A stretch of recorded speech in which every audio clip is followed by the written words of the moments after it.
Jacksonville, the child was born who couldn't sit still. 86 years later with no regret. You know that man can't sit still yet. The Great Depression couldn't get him down. He worked for his dad's store in town, collecting money in small amounts. Poor whites and blacks in their furniture accounts. Stetson Kennedy wants us all to be free. Stetson Kennedy wants us all to be free.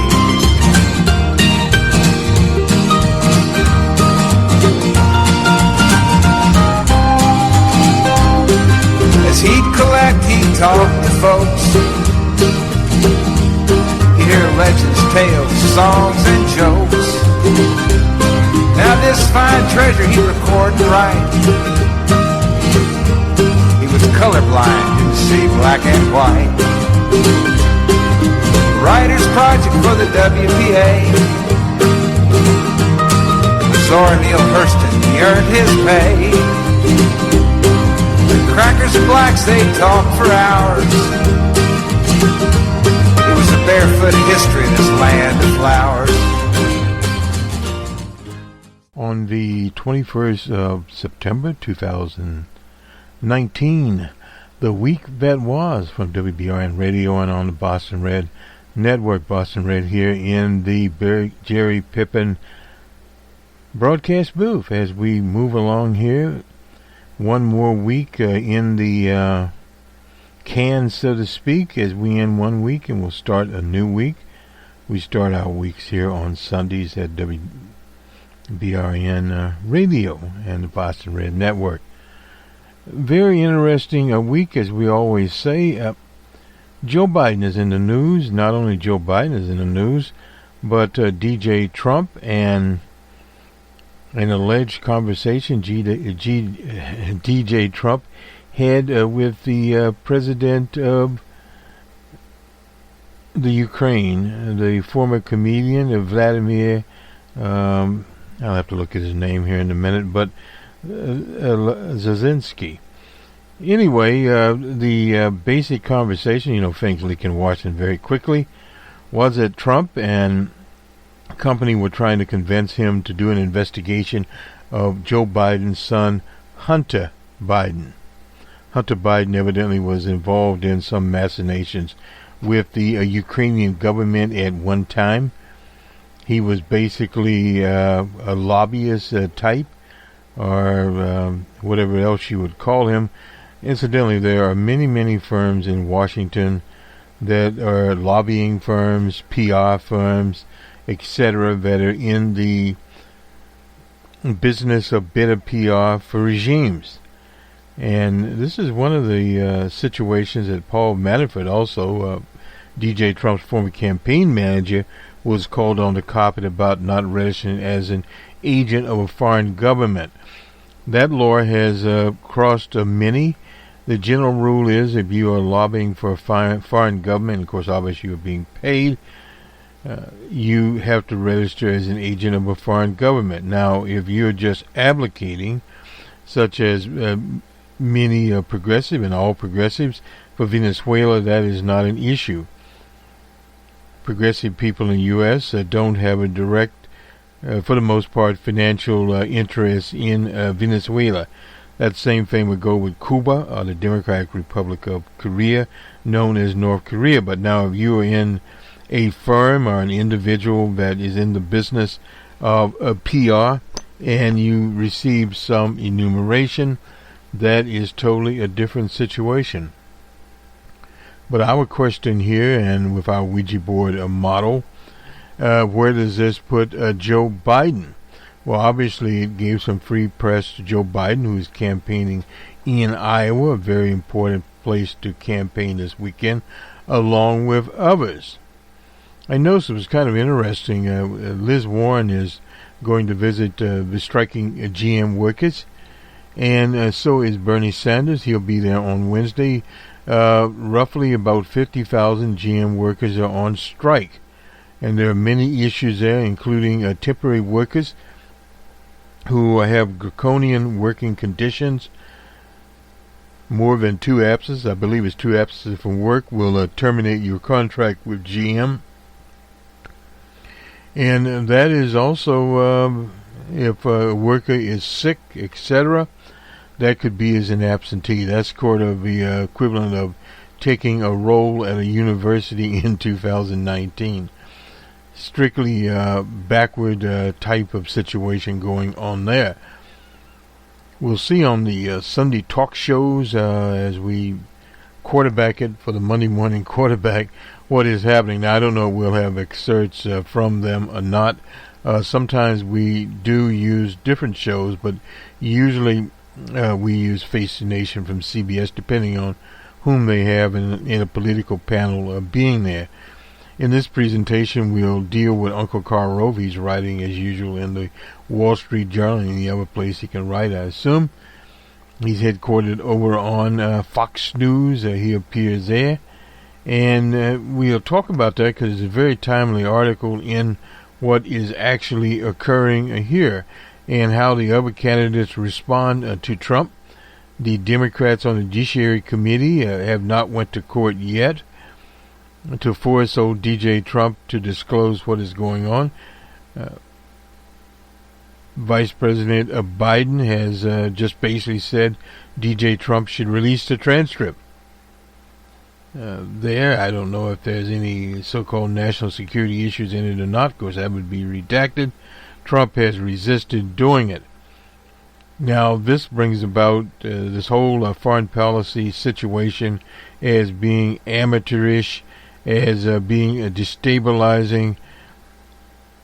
Those are the questions posed. But it is a problem when you look at Wilsonian foreign policy. Wilsonian foreign policy favors a renegade state like Ukraine, and it just supposes that they are more Western friendly. They've had one of the many colored revolutions, as V.I. Putin would say. One day it's green, one day it's yellow, one day it's purple, and whatever. Anyway, the idea is to line these up against the former Soviet Union and now the Russian Federation. That is the Wilsonian foreign policy. It's a racist foreign policy. And in the Ukraine, they used forces that were outright fascistic. There have been fascistic forces on the horizon, many of the right-wing types that function both as right-wingers and extreme right-wingers, and sometimes right-of-left types. A good example of that's the neocons. Many of those came out of political movements associated with the discredited Soviet functionary Leon Trotsky, whom Joe Stalin gave the gate to, put him on the road, sent him into exile in Mexico, and of course he was later, as they say, found dead. But the whole issue here is that you can see the dynamic in the world. DJ Trump has come in with different dynamics, and you look at a populist program that he is running, but also an isolationist program. But is it isolationist, or is it towards a new foreign policy? Whether or not he realized it or not, John Bolton was trying to keep the same old neocon policy in. Neocon, of course, being the term now for Wilsonian foreign policy, the racist foreign policy. Now, that you have seen under the Hillary Clinton when she was at the State Department, the invasion and murder of Colonel Gaddafi. Those are some in their tricks. The same situation, you have economic violence against Venezuela and Cuba by using the economic leverage that the U.S. has as industrialized nation and its various resorts, particularly the banking system. Now that is coming to a head with many countries, and also with, say, Facebook private cryptocurrencies. Libra, they call their currency that they're proposing. And what that does is, when you have particularly private cryptocurrencies, as opposed to what they call fiat currencies now, sponsored by governments, you don't have a sovereign currency. You can have a currency that's the Facebook dollar, to give the example, and then the Microsoft dollar, the Amazon dollar, and you see where this is going. And depending on how much leverage central banks have. At this time, central banks have leverage, but the whole idea is what the backup currency is the dollar. It was at one time the pound, and it could be the euro, it could be something else. China wants its renminbi, a backup currency, and they're also going into crypto business. The reason we got off on this was the state of affairs in the foreign policy. Now we'll return. Let's just do Uncle Carl here, and then we'll get to the controversy surrounding DJ Trump, the Ukrainian president, former comedian, and what's his name is in there also, Rudy Giuliani. Nonetheless, he's writing here, lofting can't unite the country. There's a tension visible in virtually every Democratic presidential contender's campaign at the debate in Houston. Candidates hopeful, optimistic appeals for national unity, along with furious attacks on DJ Trump. Some even added denunciations of America. Now, this is spin on the of Uncle Carl and wishful thinking in combination with the effects was jarring. Senator Kamala Harris, she's from California, was a prime example. She said the vast majority of us have so much more in common, no doubt about that, than what separates us. That was a common theme of the administration Barack Obama. Much regardless of our race, where we live, or which party we are registered. She promised to focus on our common issues, our common hopes, desires in a way that unite the country. This was shortly after she accused DJ Trump of having spent the last 2.5 years full-time trying to sow hate and division amongst us. She accused him of using hate. There's no doubt about that. Hate is a commodity that has been used, particularly amongst some of the areas that DJ Trump worked in. Conspiracy theories. A lot of hate involved in those kinds of situations. That fueled the Tea Party, which is racist at the core, had the idea of starving the state. In other words, if you decrease taxes, there's less revenue for the federal government. Thus, you will not have the social programs that they say are overtaxing them. Period. And fear over 12,000 lives to distract from his politics. Also held the president responsible for the El Paso massacre. He didn't pull the trigger, but he certainly has been tweeting about the ammunition. No doubt about that.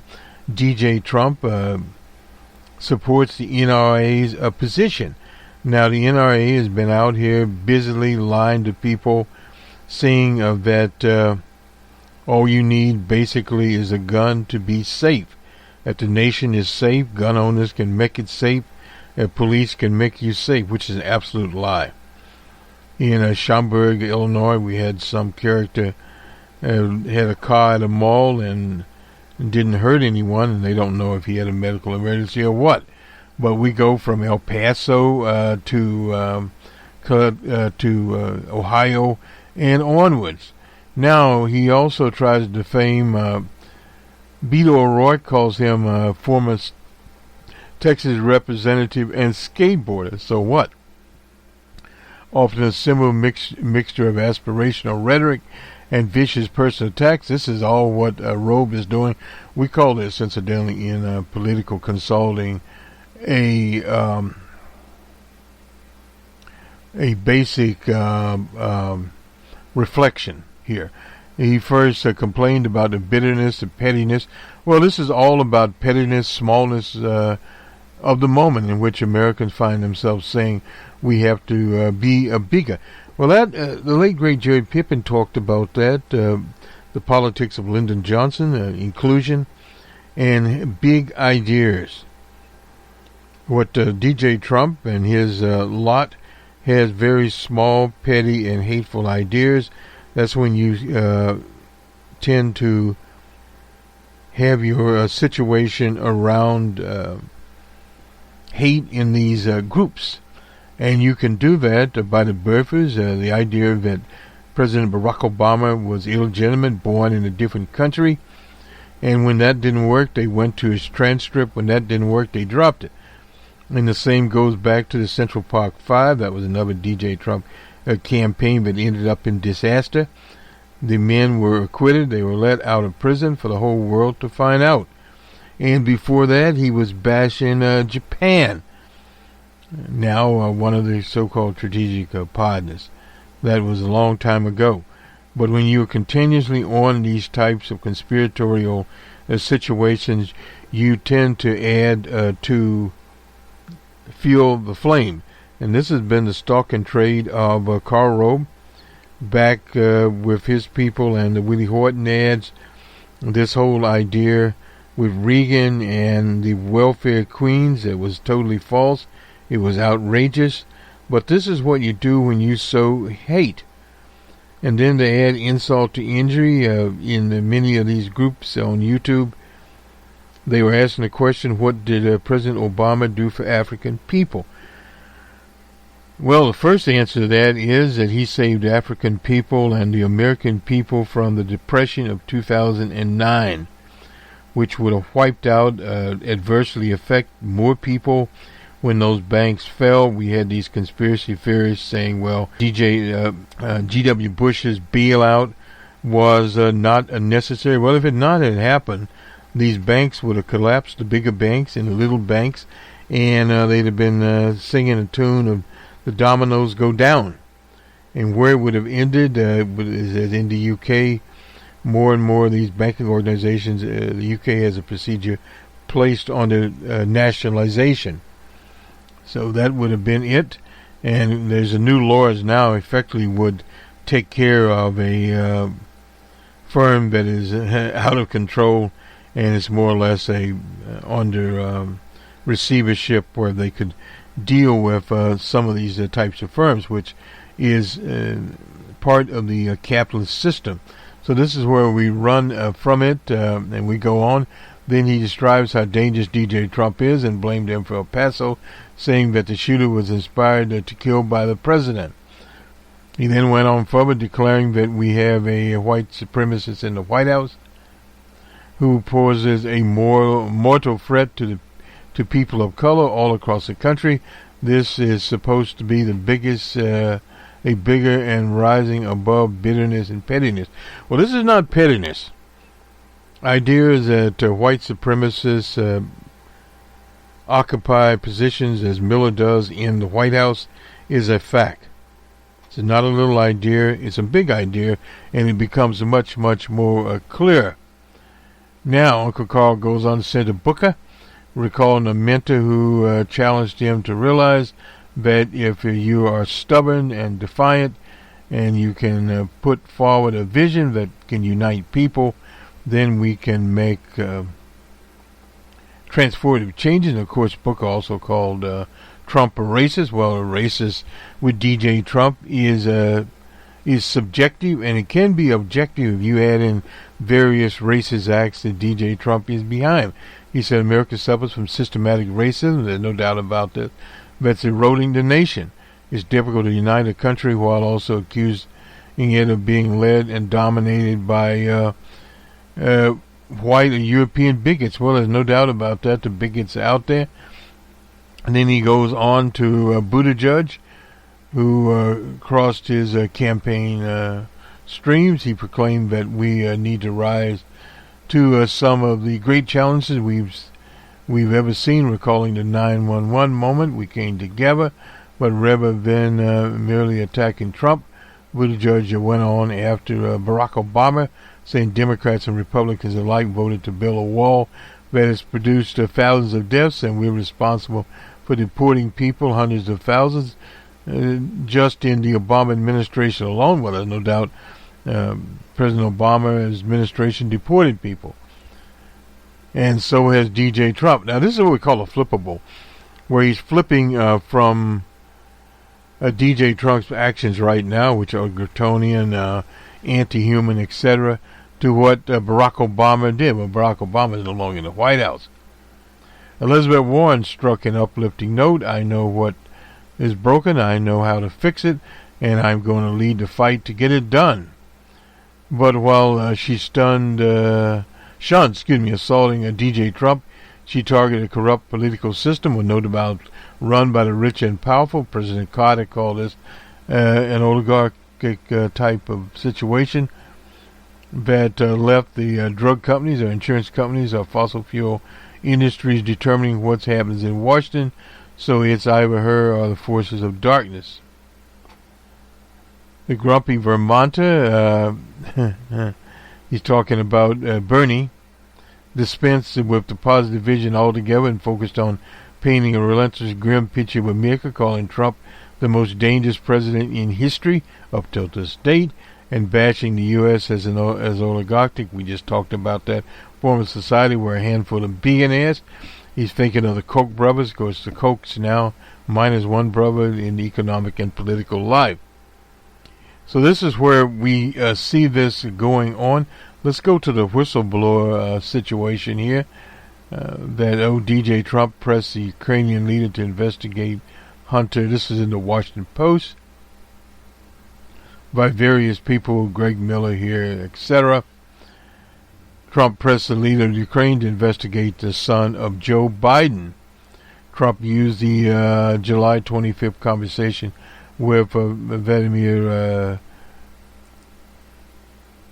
Zelensky to pressure the recently elected leader to be more aggressive pursuing the investigation that Trump believed would deliver potential political dirt against Joe Biden. One source familiar with the content of the exchange said that Trump did not raise the issue of the American military intelligence aid that had been pledged Ukraine, indicating there was not a quid pro quo, as it usually is. The call is part of a broader set of facts, including the whistleblower complaint is at the center of the showdown between the executive and Congress. The Trump administration refused to divulge any information about the substance of an August 12th report to the Inspector General of the U.S. Intelligence Committee.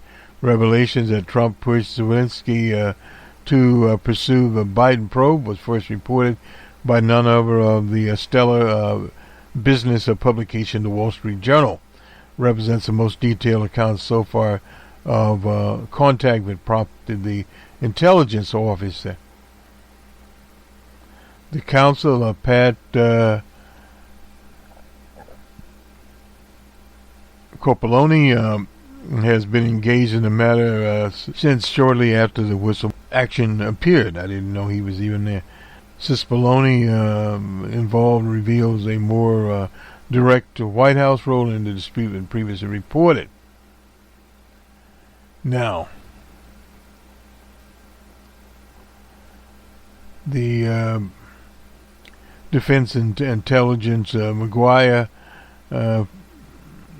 forced into the position of fending off lawmakers' demands. This is McGuire. McGuire's scheduled testimony in open session before the House next week could force the hand of the White House. McGuire has also turned to Justice Department's Office of Legal Counsel for guidance. These consultations are ongoing. At no time has this Baloney personally directed to withhold any evidence from the Congress. His personal lawyer, this is Rudy Giuliani, has persistently prodded Ukrainian officials in recent months to be more aggressive in an investigation of Biden. Officials have abandoned and have described as baseless, as Ukrainian officials. And Hunter Biden served as a board member. Okay, this is what he did. on a Ukrainian energy company while his father was the VP. I thought he was doing lobbying. Oh, okay, he's more involved there. So let us move along here. Somewhere we have Amazon and their various machinations involved here. The U.S. is sending troops and materials to Saudi Arabia. Nothing new there. They just now will have more troops there than they had at one time, Patriot missiles, etc. Period. Another item that's come on here, this is in China where groups are tearing down post-it notes on walls in Hong Kong. These are groups that support the Chinese and the fight with the mainland there, as they call it, period. On Friday Java, we had the statement from Greta and some of what has happened. She led a march in New York. Millions of people flooded the streets around the world. Actually, this is from Reuters, demanding political leaders take urgent steps to stop climate change. And this is Greta Thunberg. She's now 16 years old. She's been out here a long time, alarmed by images of Greenland's ice sheets melting in the Amazon rainforest, burning. Students and workers abandoned schools, shops, offices in nearly every corner of the globe. Protests started in Pacific Islands, where the rising sea levels threaten a way of life, followed by the sun across Australia. There are more than 100 demonstrations in Australia, Japan, Southeast Asia, and on to Europe, Africa, and the Mideast. It was a student strike culminated in New York, as many things do. Massive crowds overwhelmed the streets of Lower Manhattan, chanting "Save Our Planet," while anticipating an address by Thunberg, an international figure that sailed across the Atlantic in a carbon-neutral ship. Right now, we are the ones who are making a difference. If no one else takes action, then we will. That is what Thunberg told tens of thousands of people gathered at a park with a view of the Statue of Liberty. She took the stage. A crowd chanted her name, then went silent to hang on to every word that she had to say. If you belong to a small group of people who feel threatened by us, then we have very bad news for you, because this is only the beginning. Change is coming, whether they like it or not, period. Demonstrators in Paris raised a painting of Thunberg as the Virgin Mary, had a halo on her head. Well, I suppose. She's like an icon of our generation. That was from a protester named Philema Cochran, 17, highlighting the role of youth. And this is something new, that youth are coming out here. 4 million people participated worldwide, 300,000 in New York, with the anti-fossil fuel group 350.org. We have to remember 350.org. Concerns that the escalated as DJ Trump abandoned the Paris Peace Accord. Carl didn't talk about that one.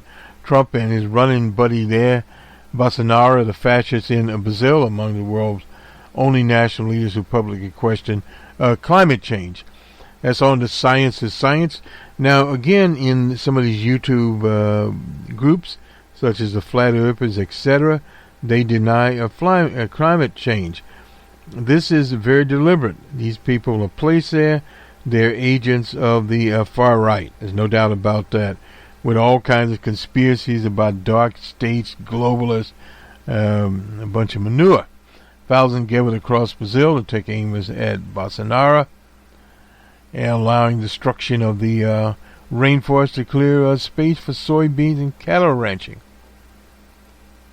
The policies of Bolsonaro's government is a policy of environmental destruction and deepening the climate crisis.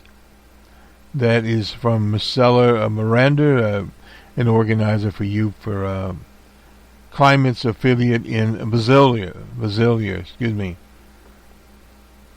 In São Paulo, held up a picture of Bolsonaro and Trump beneath a handwritten abolish fossil fuels. Demonstrators in Thailand started an environmental ministry, while activists in Berlin and in Munich stood on melting ice blocks. That was very dynamic there. Protesters in Poland staged a performance of people drowning in a plastic waste. The planet is getting hotter than my imaginary boyfriend, as was in Thailand. Make love, not a CO2. That was a sign of spotted in Vienna and in Berlin. While Europe filled the streets, students in the Solomon Islands gathered in the rising ocean water edge wearing traditional grass skirts. So we have people all over the land. Global warming caused by heat trapping greenhouse gases from burning of fossil fuels already lead to drought, heat waves, melting glaciers, and rising sea levels, floods, and of course having floods in Texas now. There's no Planet B there. In Kenya, 500 activists marched to demand that the government cancel plans for a coal plant and investigated corruption. Local issues here, the hydro power dam. In Sabura, there is lots of heat. The grass is drying up. There's little water. This is from Francis Lintel, a youth herder in traditional beads. The German Chancellor Angela Merkel unveiled a new climate protection package thrashed out by parties in her coalition during an all-night talk. The Amazon chief, will have more on him, Jeff Bezos pledged to make the largest e-commerce company net carbon neutral by 2040 in 20 years. Hundreds of workers from Google, Amazon, and other tech companies on Friday criticized their industry of being slow to tackle climate change and joined marches in San Francisco and Seattle. They walked out there, no doubt about that. So we have those things going on. Let me see if I have The New Yorker also has an interesting article here. The faces of youth protesters at New York's climate strike by Dorleen St. Felix. Anyway, various pictures here of people in Stockholm. A ninth-grade environmental activist started a school strike to call attention to global climate crisis on the steps of the Swedish Parliament. Initially alone, she protested the government's complacency, on the need to reduce carbon emissions each Friday. Afterwards, she returned and quickly other students joined her around the world, and that's the story of Greta Thunberg. She's now 16, has been the lodestar of a youth climate movement. And activists are fighting for the Green New Deal. The Green New Deal is by Alexandria Ocasio-Cortez and various socialist members, progressive members there in the U.S. Congress, known as a squad. Now, some people, reactionaries on the left, have dismissed the squad there, but we have to inform them that Ocasio-Cortez won the Intel Prize, which means she's about science, STEM, science and math. She knows where she's going. Greta Thunberg's Amnesty International's 2019 Ambassador of Conscience Award, that was earlier this week. See you on the streets on Friday. Now, this is the old maximum of taking it to the streets. Thousands of students participate in strikes in Australia alone. The New York Public Schools granted its 1.110 million students permission to skip school and join the march, so no attendance was being taken there. So the march began in Foley Square, that's where the FBI in downtown Manhattan, then proceeded to Battery Park for rallying which Thunberg would deliver a speech. You can watch the march live. We And we'll have some sounds from the march when we do our special program. And this is some pictures here of various students in Astoria, Queens. Some people here. And more students here, 7th graders for the Institute for Collaborative Education in Manhattan. Maxine Wanderer there, and so various other. De Blasio tweeted, incidentally, Bill de Blasio dropped out of the presidential race, which he was never in. Estimated 60,000 protesters had turned out for the march. Early afternoon, Foley Square was overflowed. Drummers were out there. Adults, chaperones, elementary and middle school students who didn't see the need to be supervised. I doubt that. And how the students were set up here.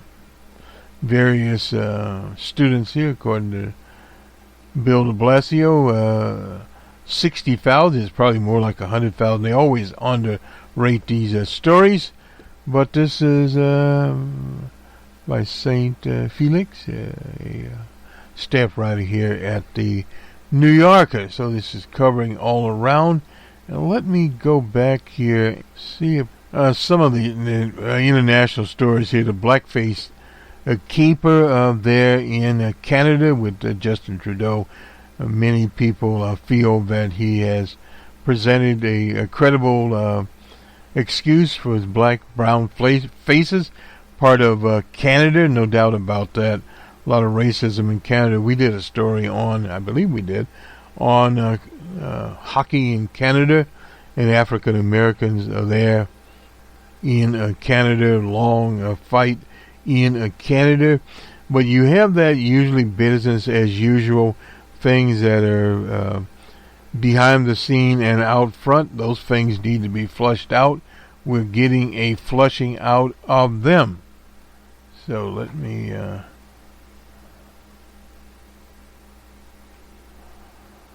run around here a bit. And this is the Amazon story. This is from the Los Angeles Times by James Pelzer, writing on the 20th of September. A picture of Ojeb Bales there. Unlike some rival tech giants, Amazon has never claimed a lofty purpose than selling its shoppers what they want quickly and cheaply. Its mission to be the Earth's most customer-centric company. Political storm is overtaken Facebook and Alphabet, that is Google. Amazon's pursuit of commerce over utopian visions has mostly served it well, insulating it from charges of bias and hypocrisy. But over the last year, a growing contingent of workers there called for the company to embrace the mantle of higher corporate responsibility and help combat the perils of climate change. Hundreds of Amazon workers walked out in Seattle and in the Arizona office, Seattle headquarters, and from Amazon offices in Los Angeles, New York, San Francisco, Toronto, Dublin in the Irish Republic, and other cities as part of the global climate strike. It also included employees of other companies, students, and youth. The effort was timed ahead of the United Nations Climate Action Summit be held in New York on a Monday. We'll have reports on that. The group leading the Amazon walkout, Amazon workers, are employees for climate justice. They spent the year urging Bales and the rest of the senior management to take a more aggressive role.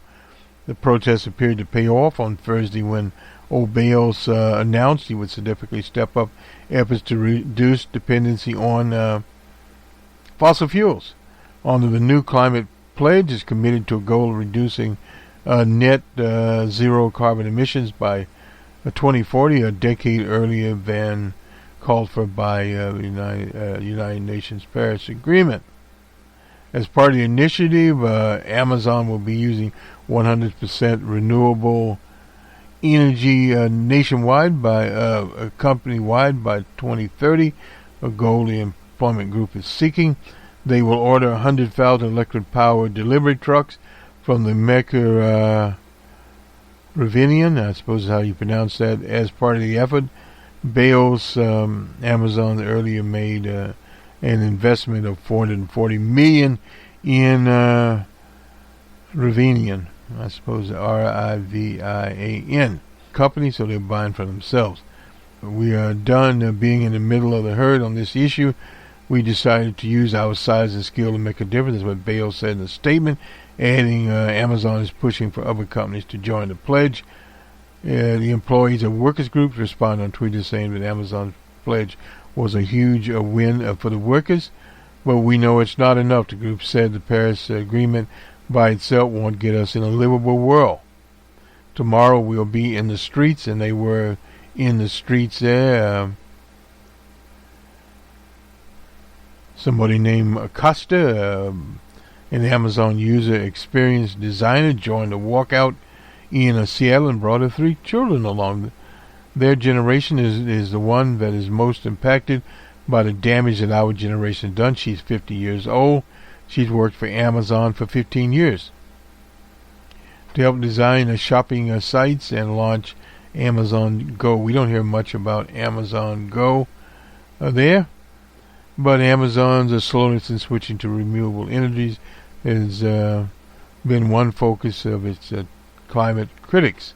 They assault the company with sales of $233 billion last year for selling its computer services to oil and natural gas, from shifting more towards plastic mailers for delivery. Man, and this is a big problem here. Amazon workers are deeply concerned about the climate crisis there. In February, a group from Microsoft, workers there called themselves Microsoft Workers for Good, called for the company to stop developing for the military. Now, these are some things that are happening in the IT industry. Workers at Google, Microsoft, Facebook, and Twitter amongst those planning to join the Amazon workers. That is a good thing. United fronts are good, in spite of what some people would tell you. The letter posted on the blog site medium.com now has the letter 8,100 signatures. We'll join that.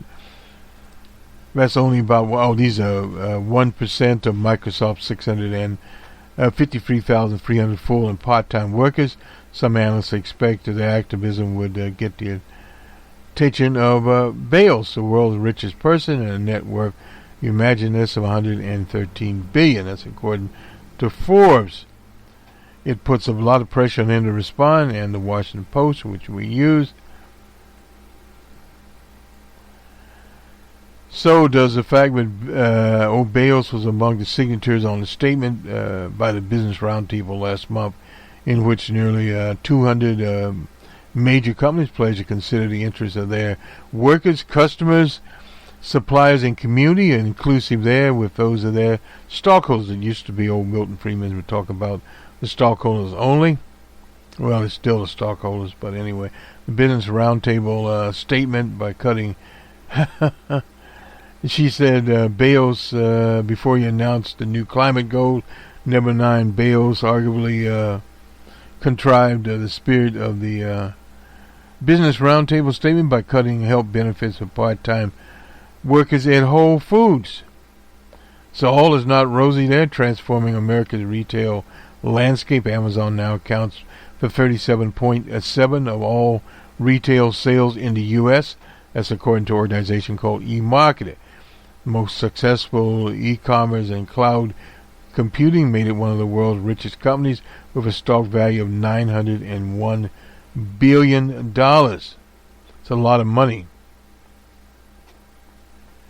What Amazon is doing with its client pledge is trying to reduce that cognitive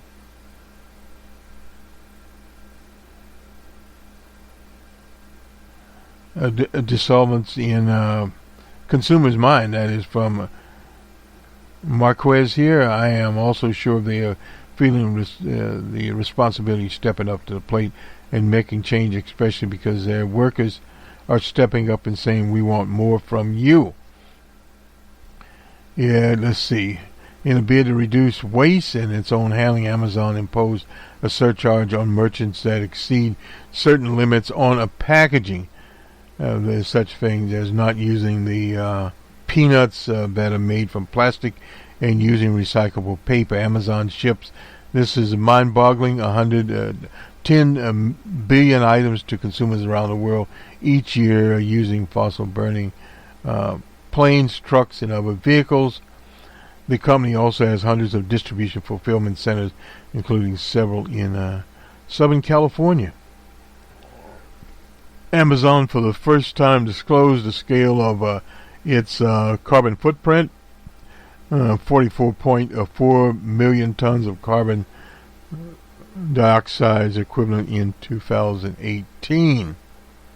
While Amazon's emission trails those of Walmart, they exceed those of other large tech companies compared to those of large power companies. That's according to Bino Sandra, president of CDP.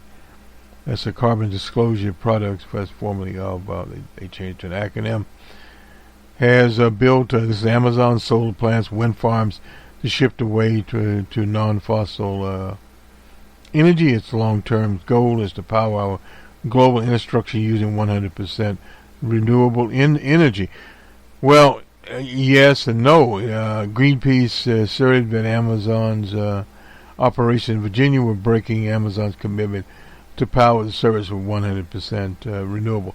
That's the Amazon Web Services, and only 12% of the data center power in the state comes from renewables. In any case, Amazon's worker group wants the company to reach the 100% renewable goalpost by 2030. It was a very long article, nice article here. We put it up on Twitter. Amazon Web Services last year accounted for 12% of Amazon's $232.9 billion total sales. Amazon Web Services accounts for 59% of Amazon and 12.4 operating income there.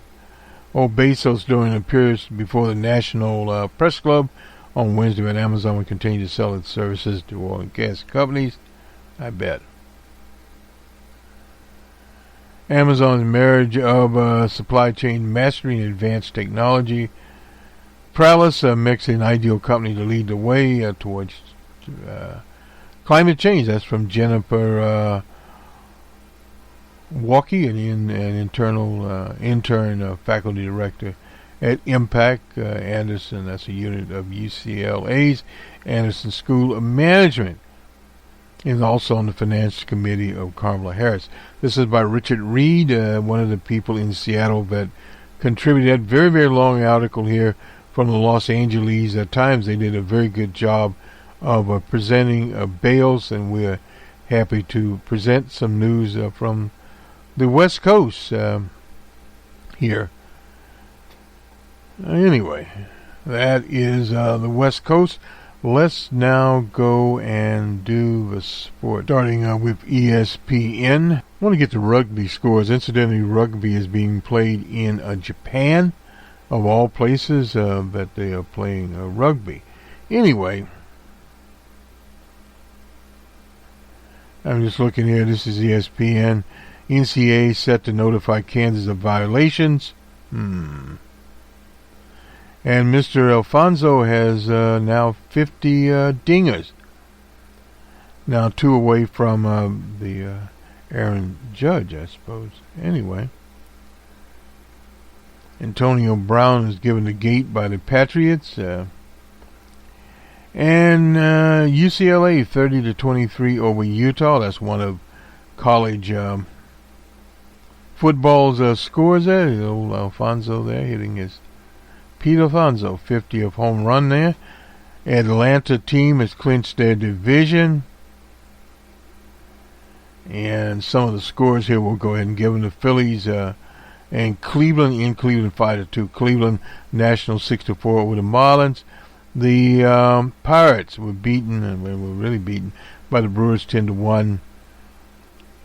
Atlanta shut out the Giants in Atlanta, and our Red Sox fell once again in 11, 5-4 over the Rays. And the Rangers and Athletics in Oakland, they shut the Athletics out. I thought we had the rugby scores somewhere in this. We didn't. Anyway, it is in Japan, the rugby scores, and what happened to rugby? Well, I don't know, maybe rugby just slipped away from us. Brown, can't have everything. I think we gave all the baseball scores earlier here. Hopefully we did, and we'll see there. And we'll get to the rugby scores the next time around. It may also be on the BBC. I didn't look there, but we'll see where we are with that particular setup. And I think we got all the college ball scores.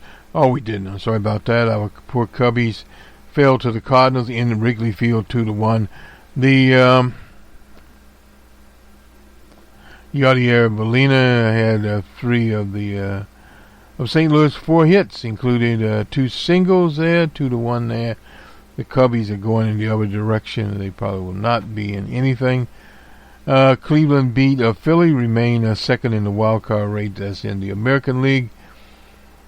The Toronto and Yankees in New York. The Blue Jays have 4-3. The line scores 7 hits for the Blue Jays. And 6 hits, no errors for both teams for the Yankees. The Orioles were in Camden Yard, and they were victorious 5-3 over the Mariners, who were a long ways from home.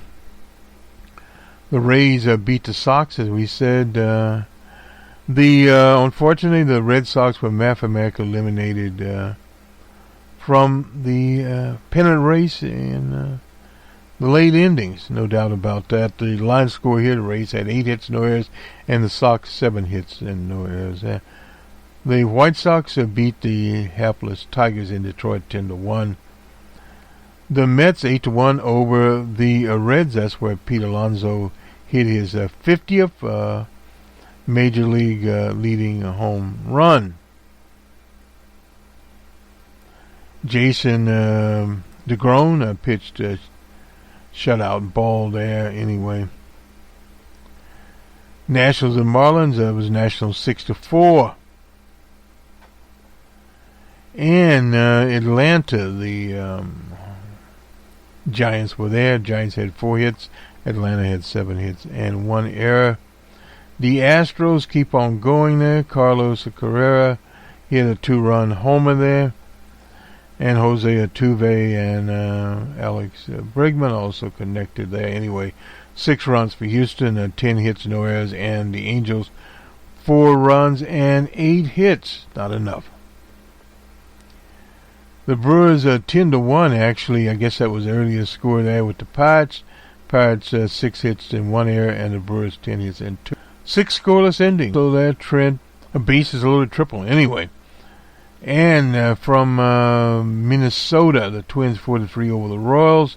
Twins had 5 hits, 1 error, and the Royals 7 hits, no error there. Dodgers just keep moving on here, 12-5 over the Rockies in L.A. Dodgers had 13 hits. They've already won that division.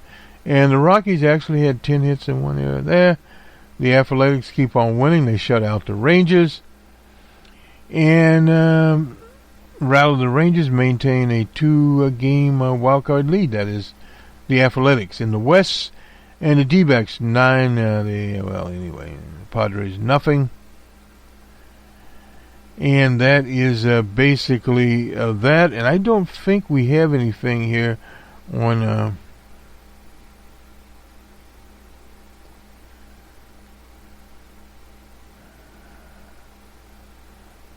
where we are with the college scoreboard. I believe we only had 1 game last night in college ball. We'll run very briefly if we get that particular one up here. This is week 4, and this is the top 25 here, and most of the games are today, so we'll have those on the Monday morning quarterback.